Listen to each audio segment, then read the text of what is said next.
Hey guys, I'm back after regional season, and I still have to do part 2 of the deck ideas video, but something recently caught my attention on Facebook. There was a new format introduced in Japan. It doesn't replace the current constructed format, but it does give a bit of variety for things like side events. I'll post a link to the post in the description, but here's a quick rundown. This is what I'm going to call roleplay format. The rules are: all cards in your deck must be the same category, but you can also include the one-cost backups. Every card's printed cost is colorless, so you can play cards from your hand for any color mana, but their abilities must still use the correct CP, and restricted costs have to be correct as well, like Xander Nimbus. And you're allowed to have more than one of the same character in play, as long as it's not the same version. So you could have all 4 different units in play if you wanted, but you're not allowed to have like 2 of the same unit. It looks like the format's more restricted due to these rules, but actually, or due to the first rule, because of the other 2 rules, it actually kind of blows the game open a bit, and I would want to say don't be fooled. It looks like it would be a lower power format because of that restriction, but in my opinion it's actually a noticeably higher power format because of these other 2 rules. Just quickly, you're also not allowed to use DFF or LOV as your category, but you can still use DFF LOV cards as long as they have another category in their actual category. But the one-cost backups, when they're colorless, they're actually super relevant. It means that it's really easy to build your backup line quickly and efficiently, and let's kind of like round out your curve. Like when you've got one extra mana lying around here or there, just chuck an extra backup down. Obviously, if you're including these, you favour the colors you need for your abilities, but it is actually really useful because sometimes the category, you have abilities you want to use, but you don't have good backups in that color, or any at all even. So access to this is actually really useful. As for categories, many of them have really limited summons, and no Dissidia Final Fantasy means you do not have to worry about these cards, the mannequins, which is cool, so you don't have to worry about X-Death like cheesing or anything like that. But more importantly, a few of the categories are unplayable because they don't have enough cards. That's category 1, 2, 6, 11, 14, and World of Final Fantasy. But because 2 is not playable, these 2 cards are not in the format, which is actually a big deal. They're 2 really game-breaking cards that kind of shape the way you build decks and the way you play. The fact that they're not around means you're open to do a lot more that you would normally get shut off by these cards. So that's actually really awesome. I'm really glad that those cards are locked into an unplayable category. But we'll start with from the bottom with category 3. This is kind of like a cheesy sort of category because there's not much here, but we do have Refia and Lunith, and a bunch of standard units to go with them, so you can kind of like have like a cheesy sort of quick haste deck where you just kind of chuck a bunch of cheap standard units down and rush your opponent. These are some of the standard units you got available. Like you got the Vikings, it gives you a quick draw, so it gives you more guys to chuck down. You have Devout, one of the best backups in the game, and Red Mage as well. And then you got like Arc to give them buffs, so they're normally going to be pretty weak anyway, but you know, it's still nice to have that around. But that's pretty much all you can do with category 3, so it's probably not going to be that powerful. It's just kind of cute. But category 4, on the other hand, is insane, in my opinion. It is the most diverse category by far. Starters, we have Golbez, who becomes a lot better when it's colorless mana. So all these, having to play all these multicolor cards isn't actually a drawback. And believe it or not, he does have 4 different forwards to get out with his ability in the category. The only ice one is Edge, the only blue one is Kag. I think the only green one is Edge, sorry, Edward is the ice one. But there's 3 different yellow ones, Yang, Ursula, and Skarm, and it's really nice that you can kind of use Golbez to match Yang with Ursula. And of course you can play the other Yangs as well, like the 5-cost Yang gets huge when you can play the extra Yangs alongside it, and have easy access to those 2 drops via Golbez. Of course, not just Golbez, but Golbez number 2 as well, and the Archfiends. And again, these become way better in multicolor when they're colorless to play. The drawback's basically gone. You have a ridiculous advantage gaining engine with a bunch of cards you can still just play normally because they're all colorless. And for some reason, Palom happens to be in the same color category as Barbarisha, so you can still do the a Barbarisha combo and clear your opponent's board. And Palom's very searchable as well. The one thing to know though is that there are no green backups in category 4, which is a relief, so it's actually harder to resolve Barbarisha than it would first seem. Of course you've got the 1-cost green Evoker, but you need 2 of them, and that's the only green backup you have available. So it's nice to know that you don't have to worry about it as much as you would. And then also in category 4 we have the ninjas, and normally the ninjas are not that good because they're just spread too thin across the colours. There's not enough cohesion between them. But in this case, because they're colorless, we have a really nice summon chain with Geku, Izuyo, and Zangetsu. And you got your Edge, which can buff them all. Geku can buff them as well. Sukino was a really good kind of cheesy sort of attacker. It's hard to block. I think ninjas in this format are actually pretty good. So there's a lot of options within Category 4. I mean, there's still even more than that. We have like Harley Edward. There's like a discard engine. You've got Zemus, which is really good when Emperor is not around. Teller is like excellent removal. It's a good type of red backup because Rubicante, the 4-drop one, is really good when there's 6 of him. Is like an untargetable 9k. Cecil, all 3 Cecils are here. Like being able to play Cecil Legendary and Cecil Rare at the same time is heaps good. And you got the Heroic Cecil as well. And then Asura is the only summon in this category, but that's actually pretty good because you can get back all the gold-based targets because they're 2 costs. So yeah, Category 4, really powerful, probably one of the best, if not the best, in my first impressions of the format. But we're still going to talk about other formats, of course. There's a lot of other cool stuff you can see in here. Category 5 is actually surprisingly decent from what I've seen. The Dawn Warriors are all here, again, because they're all colorless. Because they're normally different colors, so playing them all in a deck is not that feasible. But because of colorless, we get to play them all in the same deck, and it's fine. And because Kelga works with all of them, and Kelga's really good to bring out these kind of big forwards at the same time. And Dorgan's a very good card by itself. These cards are actually pretty threatening. Zeza obviously gets a lot better when you've got more than just Kelga to buff him. So yeah, this engine's actually quite strong. For some reason, Lena just happens to be in the same category as her 2 best friends, Knight and Fame Migogo. And not only that, but she gets to be alongside Faris, and this buff will actually be relevant, because again, we have all the colours, but it doesn't matter. And we've got King Tycoon to search them both off EX, which is awesome. And Sildra being searchable. Sildra is a very good summon, and again, because most categories don't have access to good summons, it's nice to know that you haven't, even though you don't have many summons, you have a really good one that you have easy access to. Yeah, that whole engine there is actually quite strong. It's just kind of funny that Lena gets her best friends in the same category. It's just some other stuff. This is my favourite interaction due to being able to play more than one of the same name forward, is Bartz plus Bartz. Obviously, if you have these both out together, the 3-cost Bartz gets all his effects, because Bartz has all the jobs, so he has all the jobs as well, which is a lot more than 5. So that's really interesting. And then we've got 3 of the Gilgamesh's, not Divider, which is a shame, he's in 13. But these Gilgamesh's are still good, of course, and the Morphing Time one especially is a pretty big threat when you've got a bunch of fuel for him. And the fact that you can... S abilities in this format are a lot better, because you can play as much fuel for them as is available, and it's not a drawback that you have dead forwards, because you can still play them, because they're different... versions of that card. So you get to have really reliable S abilities without the drawback of not being able to play forwards. And so that's a huge deal with a lot of the other categories, which we'll see. Just a few other Category 5, the backups in Category 5. There's some kind of cool ones, like you can go red heavy with Bard and Cannoneer, they're both decent backups. You got Oracle, who's good. Cannoneer I think is really good. Ninja could be decent in this format, I don't know. Summoner can let you recur the Sildra. I mean, having 6 Sildras in a game is like pretty crazy, but I mean, there's just a few options there for the backups. Now, FFT, Final Fantasy Tactics. This is another one of the high power categories, in my opinion. There's obviously a lot in here, but especially the Knights. You get to play all of these. Being able to have Ramza is obviously the nuts, because like literally all of your forwards get get benefit from his effect. You've got Delita, who's one of the best forwards in the game, probably the best 5-cost in the game. You get your Searcher, you got your Buffer, which is also searchable by Agrius, and you can play the extra Agriuses and have Agrius, the common ones, S up often. You get the cheaper armor, because you probably have the Avelia up usually. You get the looting effect.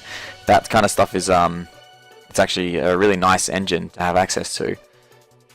And we've got some other stuff that's decent. You get the Ninja Black Mage combo that Mono Purple has been known to play at times, which is really cool. Obviously, it's a lot better without worrying about Minwu as well. You get the Geomancers, which are decent, solid standard units. You've got Mime and Dark Knight. Again, they're just kind of solid, cheaper guys. Dark Knight can get pretty crazy with Ramza as a 2-cost. And here's probably the best thing about FFT is they have a lot of summons, like most of them even. One of the 2 categories, sorry, with like heaps of summons. They get all the good blue summons, well, most of the good blue summons. They get the best combat trick, Cyclops. They get the best EX burst, Odin. They also get Titan for protection. They also have Sylph and Golem as other combat tricks. It's just yeah, you never know what to expect with the FFT summons, which is definitely a huge point in their favour. Moving on to category 7, which is another super high power category. I know I've said that about the last 4 categories, but it just turns out that these are the ones that are good, in my opinion, just because we're going in numerical order. But yeah, obviously we have all the clouds, and again, because the S ability are better in this format, the cloud gets even better. Like, he's already a really good forward, but now you can play all the fuel for him without worrying about dead cards, and the starter cloud is actually insane in this format, because obviously you're going to have a lot of forwards out, and they're all going to be 7 forwards, and you know, you can cast this for like 3 or 2, or you could feasibly you could get it to 0 cost, so you probably 1 at that point anyway. But most of these clouds are actually pretty good as well, so you just have like good forwards with good S abilities. Like this S ability on starter cloud is also really good. And then you've obviously got Zac, you can search out the clouds. You've got Angela if you want to get to Zac. Like, it's really easy to get to that cloud. And the other star of FF7 is Vincent, and this is potentially even better because Vincent can't be broken by summons abilities that don't deal damage, which is really good. But Yuffie makes all your Vincents brave. You could have like 5 brave Vincents in play just for having 1 Yuffie out, and they'll get plus 1k buff as well, which is awesome. And obviously you've always got death penalty up.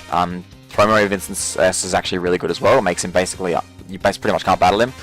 And also, fortunately, one of the 2 summons in this category is Phoenix, which means Yuffie is much more reliable. You actually have essentially 6 copies of Yuffie to make sure you always have your brave Vincents, and that's just so much pressure, being able to just keep pushing while still having blockers up, and that S ability. So strong. It's just some other stuff in category 7 that's kind of cool. You got the WRO guys, which have been known to be pretty decent from like Constructor and Mono Earth. You got Genesis, who's a really good forward. You got Tifa, who's got lots of fuel for her S ability. Again, you can play all the others as well alongside her. The other ones are pretty good, like Tifa Legendary is actually quite a decent forward. Minerva's like a big kind of bossy kind of win condition when a lot of categories don't have easy removal for it. So there's some cool stuff you can do with the other 7 guys, although, I mean, like I said, I'd probably be playing like 10 Cloud, 10 Vincent or something if I was playing this, and that'd probably be out enough to carry you, but yeah, there's just other options. The backups in category 7 are also really good, mainly Aerith mainly. Having all 3 Aerith and being able to play them all on the field, and then having infinite fuel for your rare Aerith without having to worry about Emperor is nuts. Like, just makes your guys so resilient. You've got the Jesse Searcher, of course. You've got Zang if you're playing Tifa's. This is the other summon, Bahamut Fury. I'm like not a fan. Historically, it's not been very good in constructed play. But I mean, I don't know, if you're really strapped and want that summon in your deck, then that's there if you want it. Moving on to category 8. This is one of the categories which I think is quite underpowered compared to the others. There's really not a lot here. I mean, obviously, this is the coolest thing, is that you can Renoa search Renoa, and that's not a problem anymore because you can have both on field at once. You've got Ultimisha as kind of like a boss, which is alright, I guess. You know, you obviously have Squall and Laguna, or best mates. Like, this Legendary Skull is a really good card. You know, that's basically what you'd expect to see in category 8, but unfortunately, that's about it. There's just some other stuff, like you get some hasty guys if they have their buddy out. For the backups, you have like Irvine is alright, I guess. If it's okay for summons, Mumpa's decent, but like, it's just all kind of average. There's not a lot of powerful stuff here. So yeah, I'm not too keen on category 8 in this format. Category 9, surprisingly, I'm also not that keen on after looking at the cards. At first I thought it'd be quite good, but then I kind of looked at what it has available, and it basically only has the stuff from the starter and a few other things. I mean, the Zidanes are really good. They're the best part, is that you get to play all 3 Zidanes because they're all really good, and you don't have to worry about locking out of one of them. Steiner is obviously a really good searcher because he's EX as well, and you've got the Kujas. Legendary Kuja is really good. The Hero Kuja is actually quite good as well. It obviously hasn't seen play recently because the Legendary Kuja takes its place, but it's still a good card. Just, you know, you got your Eiko and your Mog. VV's decent, and you got the VV backup, which doesn't lock you out of starter VV, which is good, and Black Waltz 2 is alright, I guess. Your only summons are Tomos, which is fortunate because it's a good summon, but what's unfortunate is because you don't have other good summons. Garnet is not actually good. Normally she's a really good 9 forward, but when she's restricted to category 9 only, she's not very good, which is a shame. So yeah, that's pretty much all there is about category 9. Category 10 though, this is one of the good ones. I don't know if it's... I have to see it in action to see exactly how good it is, but being able to have YRP this consistently is crazy, and the fact that you can have all of these, you know, 2 Pains, 2 Rikus, 2 Yunas up all at once, means it's super duper consistent. Obviously, Pain Starter is an obscene card. Riku Starter usually gets relegated to the sidelines because you want the backup Riku to support Pain, but now, of course, you don't have to worry about that, and so Riku Starter can actually be a really big threat. Being able to play Pain Searcher and Pain S alongside that is awesome. Playing both Yunas, you get cheaper summons and bouncing things. Oh, wait, but there's no blue summons in this category, which is a shame, but Yuna's still a 2-cost backup that supports Pain, so you might still play anyway, and Riku. Here's some of the extra stuff in category 10. Titus, again, same reason Cloud Starter would be really good. The Titus Starter will also be really good because it's just cheap, and it's a 9k, it'll almost always be Brave because you have 2 units to play. So that's actually quite good, don't underestimate that. The Legendary Titus is obviously there. We have Brother to search everything, and I think LeBlanc, Ormi, and Logos are actually pretty good. They're like a nice kind of like efficient line of like guys that buff each other, and the kind of curve from Ormi into Logos is like really cute and like gives you some kind of cheap, strong guys. LeBlanc being Brave is like obviously awesome because Brave is such an overpowered mechanic. So yeah, there's quite a few here, quite a bit here in category 10. Just some other stuff like Waka's good, Gipple's good. Kamaru, I think, again, because I keep talking about all the good S abilities, I think Kamaru would actually be way better in this format than Constructed. With all those S abilities running around, you know, he can be quite a threat and kind of like a good sort of counter, I guess. We'll see, like, he could be. Seymour's a good backup, and then, like I said, these are the only 2 summons in here, which are both green, which sucks for Yuna, but they're actually alright. Like, the Valor Force starter is a good way to, like, to activate all your backups is going to always happen, which is awesome, so it's basically a free deal 3k to all your opponent's guys, can kind of give you extra mana sometimes. So yeah, 10 is definitely something to explore. It's not a bad category at all, for sure. Category 12 is a little bit lacking. It's kind of disjoint. There's like not really any overarching themes in this category. We have Vayne, who could be really good if 4 is as good as I think it is, because obviously Vayne locks down all the Golbezes, which is, you know, so he could be valuable. But then we've just got Ash and Bash. Like, unfortunately, their abilities use a lot of specific color mana, so you know you kind of have to put your backups into those colors, and like they're not actually, it's not actually that good. I don't know. Like Ash is good, but we've got Al Cid, who's normally really good, but unfortunately his only target is Drace. It's still nice to have a target there, and obviously they're all searchable. But lastly, you can play alongside Drace to make it a bit better. She's on a white card by herself as well. The Balthia line is actually pretty good. Balthia, when there's 6 of him, is good to protect himself from targeting as well, so he can actually be pretty resilient forward. Both Gabrants are decent, being able to play them both alongside each other. That means you don't really have to choose which one to play, which is nice, and obviously there's Grimace Searcher to get everything. The summons, although category 12 is where it really shines. This is the other color, which has a category which has a lot of good summons. We've got Zalira, which is nuts. It's like a game-breakingly good summon that kind of swings the game. We got Fanfrit and Cuchulainn. All these are good EXs as well. Like, Mattias is a really good EX, and then Belius is like one of the best combat tricks there is. Exodus could be quite good this one because it's a kind of a universal answer to like almost everything other than Vincent. But yeah, it definitely can answer Golbez #2 and like Cloud, things like that. So the summons is where category 12 will shine if it's worth playing. Category 13.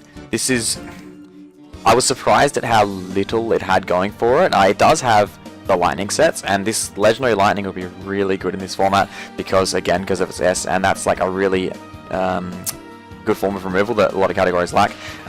Even though it uses up an attack, it's still nice to be able to just, you know, deal 9k first strike to almost anything.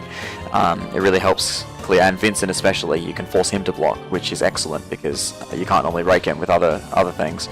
Lightning Res excellent. Lightning S, same reasons Titus and Cloud, is just going to be really cheap, although this is the weakest one of them by for sure, because 8k is just maybe a little not enough. No effect, doesn't really gel with that like lower power, but you know, it's cheap, so that's good. And the promo Lightning could be quite good actually, because it's essentially Brave. Essentially Brave First Strike even, because you have so many lightnings available to you. And Amadai, you get to search all of them, which is sick. Snow's there because he's also searchable. Amadai, Snow's a really good forward. So that's pretty much the high power stuff you have access to in category 13. Just some other things. There's Divided Gilgamesh, like I mentioned before. Unfortunately, he's not as good without the other Gilgameshes to go with him, but he's still, you know, unbounceable. He's good against Sildra and Leviathan, and his buffing ability is actually, you know, pretty decent, although you have to obviously go into a lot of purple mana to use that. Double Jill is sick. Jill is obviously one of the best backups in the game, and being able to play the other backup alongside it for its S while not locking yourself out of the extra backup is sick. The summons here, there are some good summons in 13. You got Odin and Bahamut especially. They're premium removal options, and Odin Search by Lightning, so that's really good. And Hecaton you have if you need backup removal for, I don't know, maybe if Zemus becomes a threat, or like anything like that, I guess. Or the Minwu's not around, so it's maybe not as relevant. You also got Brynhilda's in here as well. I haven't listed it here, and so's Alexander in case that becomes good. Yeah, the Mog Searcher, of course. Yeah, that's most of it for category 13, and the last one is one of the obviously good ones, is Type 0. I'm not going to go through everything Type 0 has. Obviously you're basically playing the constructed Type 0, but you don't have to worry about the multicolor being a drawback, so that's pretty cool. There's just a few extra things that you get for this format. You get Kunmi, who's nuts, and I think that's a really good buff. That's something to chuck in, definitely. Being able to play both aces at once makes it way better. It makes the starter ace way better, because normally the starter ace is kind of like it's like a good and bad card in Type 0. It's kind of a power play if you have it with like King or something, but it's also a dead card in your hand and locks you out of the other ace, which buffs your other cadets and has good S. So yeah, having those two together is sick. And Black Tortoise Gilgamesh could be a decent brave attacker. Its effects are pretty useful. And you've also got Amina and Kazusa. It's like a possibility option. Like Amina's a 2-cost backup, and oh sorry, not Kazusa, Kurosame. The double freeze on a 9k for 4 is like actually really good value. So yeah, there's Type 0 is definitely something to watch out for. Yeah. So I just hope that's helped give people some ideas if they intend to play this format, or maybe think about some things that they didn't think about before. Like I said, I feel like the categories to watch out for are 4, 5, 7, FFT, Type 0, and maybe 10. I think those are definitely the higher up colors, categories, sorry. Yeah, I'm really keen to play it though. If anyone wants to message or jump into Echo Chamber and like message me or something for some games, and I'll be happy to do that. I have a couple decks built already, and they've been working pretty well. So yeah, thanks for watching, guys. I just thought I'd outline that format a bit for you.